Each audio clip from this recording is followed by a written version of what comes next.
बिस्मिल्लाहिर्रहमानिर्रहीम। अल्हम्दुलिल्लाहि रब्बिल आलमीन वस्सलातु वस्सलामु अला सय्यिदिना व मौलाना मुहम्मदिन खातमिन नबिय्यीन व इमामिल मुरसलीन व क़ाइदिल गुर्रिल मुहज्जलीन व अला आलिहि व अस्हाबिहि अजमईन व अला कुल्लि मन तबिअहुम बिइहसान इला यौमिद्दीन। अम्मा बाद, honourable Dr. Miftah Ismail Sahab, Advisor to the Prime Minister for Financial Affairs, Sheikh Ibrahim Khalifa, Hafizahullah Ta'ala, the Chairman of AOFI, the Honorable Director of IBA and Deputy Governor, State Bank of Pakistan,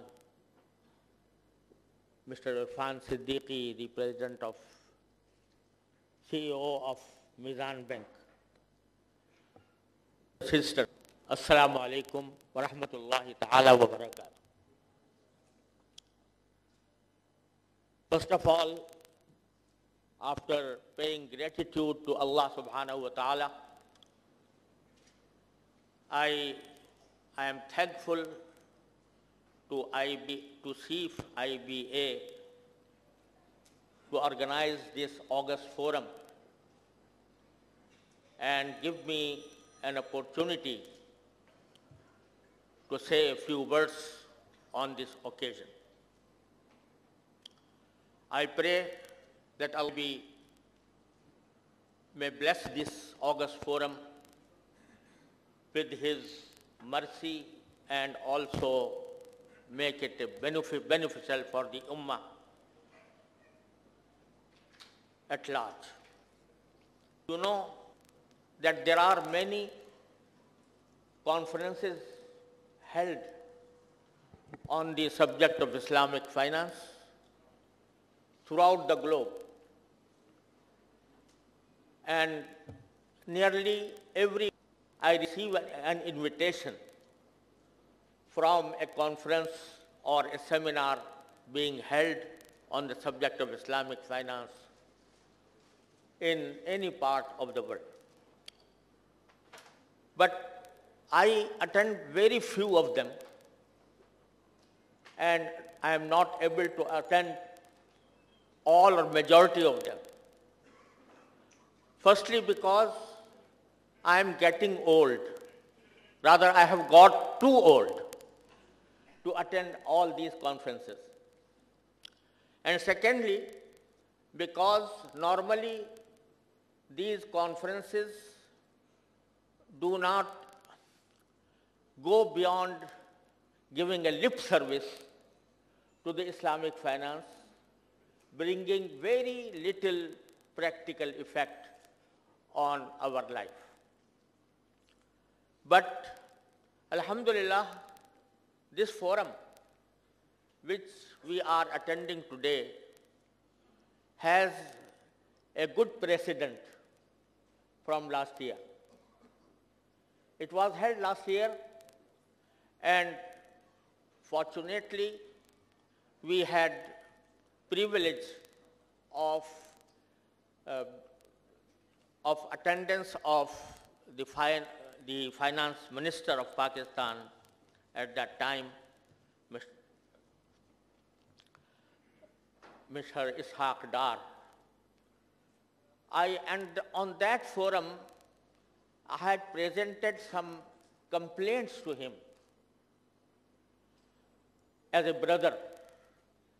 And those complaints at least were effective to the extent that he had made some announcements in that very forum, and so far as I remember, it was the first time when he announced to make an implementation committee for carrying out the task of Islamic finance.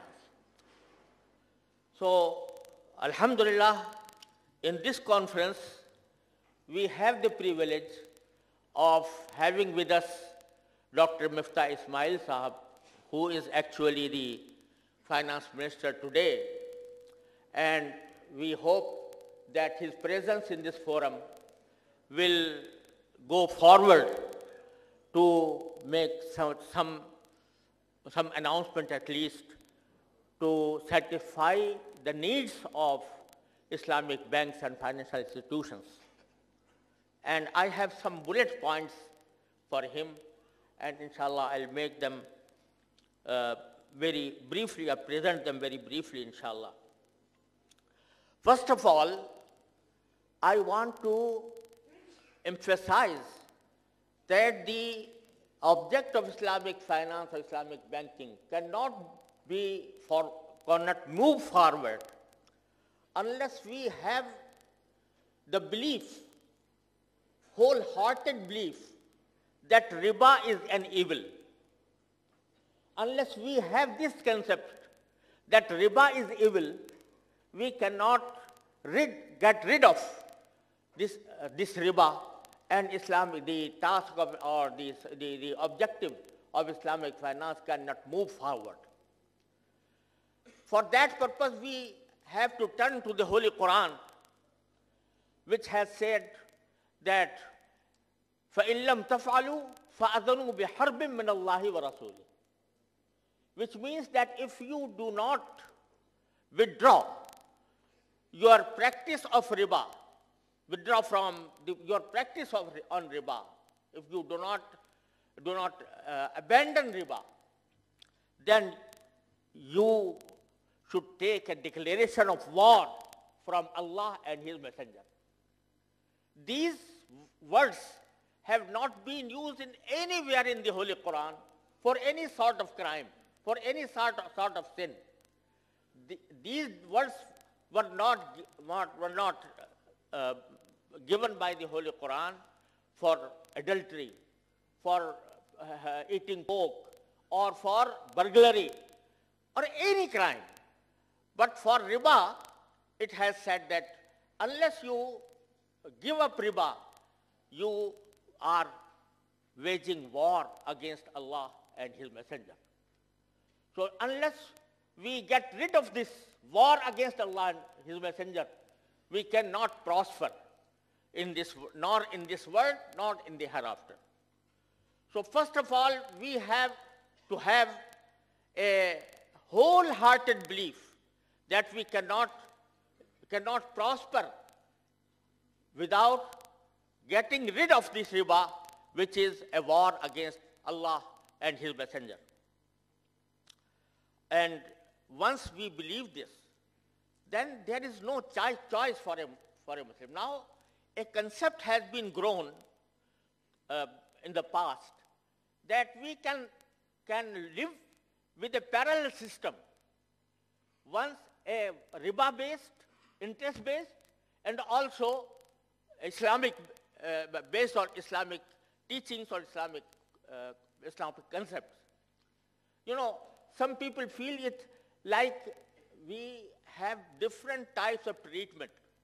We have allopathy, we have homeopathy, we have hikmat, we have Chinese way of treatment. So a person has a choice. He may go to an allopathic doctor, and he may also go to a homeopathic one, or to a hakim, or a tabib, or a Chinese doctor. So the choice is open. But for riba, this is not a choice. Allah subhanahu wa ta'ala says, if you do not go away from riba, unless you get rid of riba, you are waging war against Allah and His Messenger. So therefore, there is no choice, there is no option. One is bad, one is evil, one is good.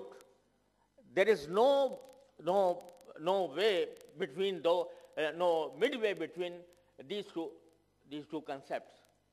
So, and this is our also, as a Pakistani, as a Muslim, as a Pakistani, is a constitutional obligation Our constitution says that right from the beginning, even in the constitution of 1954, which has never been implemented, and in 1956, and then 1962, and then lastly, the Constitution of 1973.